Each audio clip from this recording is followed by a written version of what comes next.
Fighting games are chock full of interesting characters, and thanks to many decades of development, the creators of these titles have been able to hone in at what makes certain characters interesting to play. Whether it's a grappler's ability to threaten by sheer presence even at low speeds and ranges, or Rushdown's flashy speed and in-your-face pressure, you have plenty of examples of great characters that fit into these archetypes. The depths of these categories is incredible, so we pulled together a list of some easily accessible female characters in various fighting games that you can go out and play to broaden your knowledge on their common elements and what to expect from each archetype. Before we fully jump into the video, make sure to subscribe and ring that bell so you never have to miss one of our videos. With Street Fighter 6 and Tekken 8 on the horizon, you won't want to miss any of them.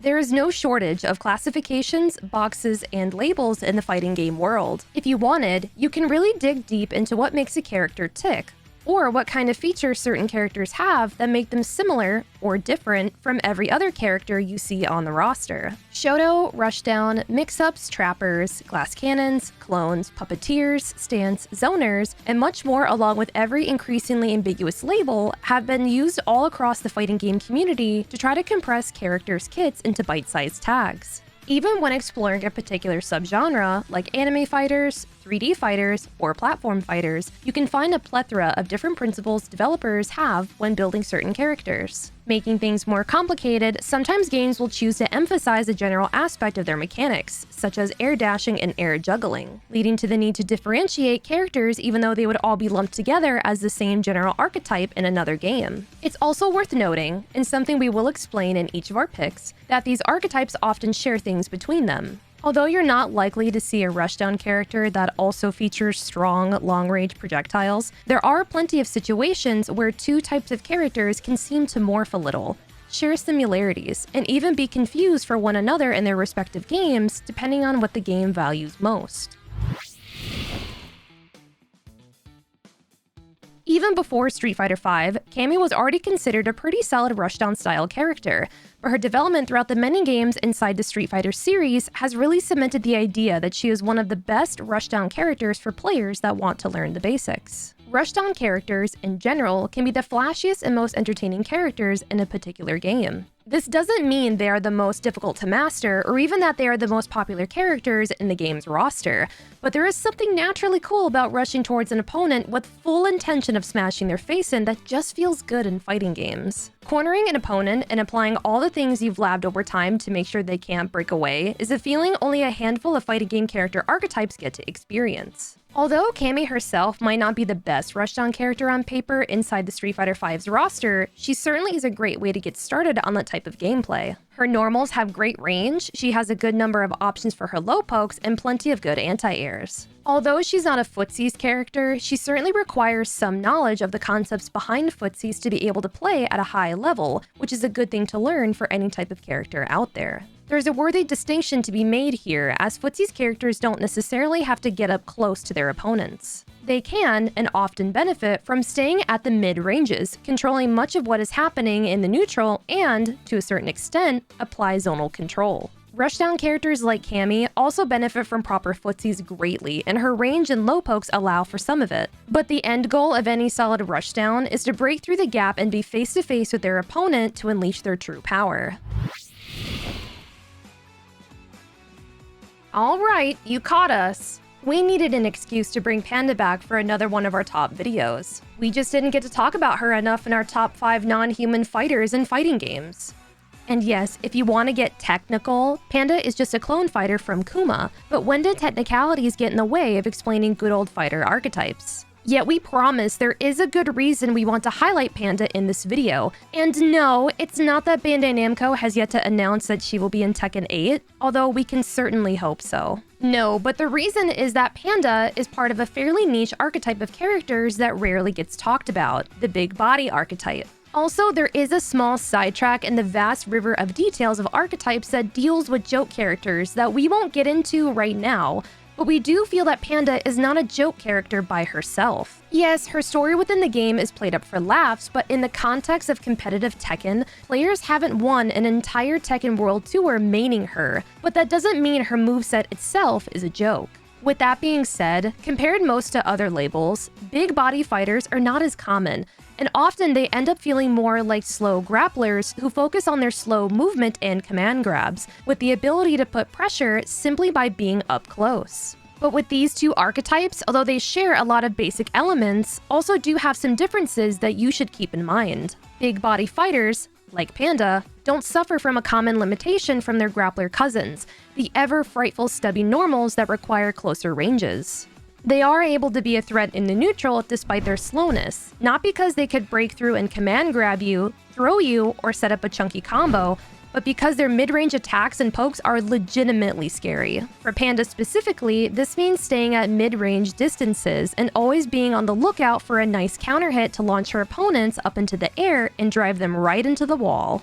The next time you want to pick up a grappler, maybe ask yourself if instead you're willing to venture out just a bit more and pick a big body type fighter. See how the life of a half-screen beast suits you for once. Millia Rage from Guilty Gear Strive is a great example of a mix-up character, but she also fits almost perfectly into the category on account of her strong Okezame options. Mix-up characters rely on their various attack options to open up opponents and, in short, keep them guessing. Okezame, also known as Oki, generally means grounded pressure, the type of pressure that often requires opponents to block or play more defensively than they would otherwise. Although having a solid Oki is not a mechanic for mix-up characters, it certainly helps, and Millia has plenty of great Oki like her 236H. Some of these are what's called 50-50 guesses, wherein your opponent might be faced with any number of options that are all roughly equally likely, and guessing the wrong one comes at a price. Of course, this is where the idea of learning what opponents do and assessing the larger picture of the game's state come into play to make more of an educated guess, meaning bringing the odds more into your favor. Another type of mix, one that Millia can be particularly good at, is what's called vortex mix-ups. 50-50s are just that, a one-time guess, and guessing wrong means a combo follow-up or attack that results in neutral, or leave the door open for counterplay after the initial guess. But vortex mix-ups can take that away, and they usually lead into another mix-up, be a 50-50, high-low, or yet another vortex. For example, Millia's 1P is a burst mix-up which can then lead to a 214K for a left-right mix-up, or her J236P, which is a three-way mix-up. Mix-up characters can be great fun, especially as they force you, whether as the player or the opponent, to broaden your understanding of the matchup beyond which normal outreaches the other or which poke comes out faster. Their matches require you to think a few steps ahead and to commit your opponent's habits to memory, whether to expose their shortfalling in guessing any given option, or subvert their expectation and seemingly read their mind when the 50-50 comes your way. Peacock from Skullgirls is the final character we want to highlight today, and that is because she covers a remarkable amount of features from classic fighting game zoners. The idea of a zoning archetype is to control the space in between the characters on the screen. Remember how we mentioned before that footsie characters look to maximize their value in the mid-range by having plenty of options, and always looking forward at what they can do with the space that they have? Well, zoning characters twist that into creating space, which for them naturally leads to an advantage. You might also hear zoning characters being talked about as keep-away characters. Although they do share much of the same principles, zoners is the larger set of features, with keep-away mostly focusing on the intent of any given character to push opponents outside and not allow them to get up close, instead fighting to mid to long ranges. Something that zoners do, but not by definition, they are more considered with getting players into specific areas of the screen where they can deal the most damage, which at times can be very up close.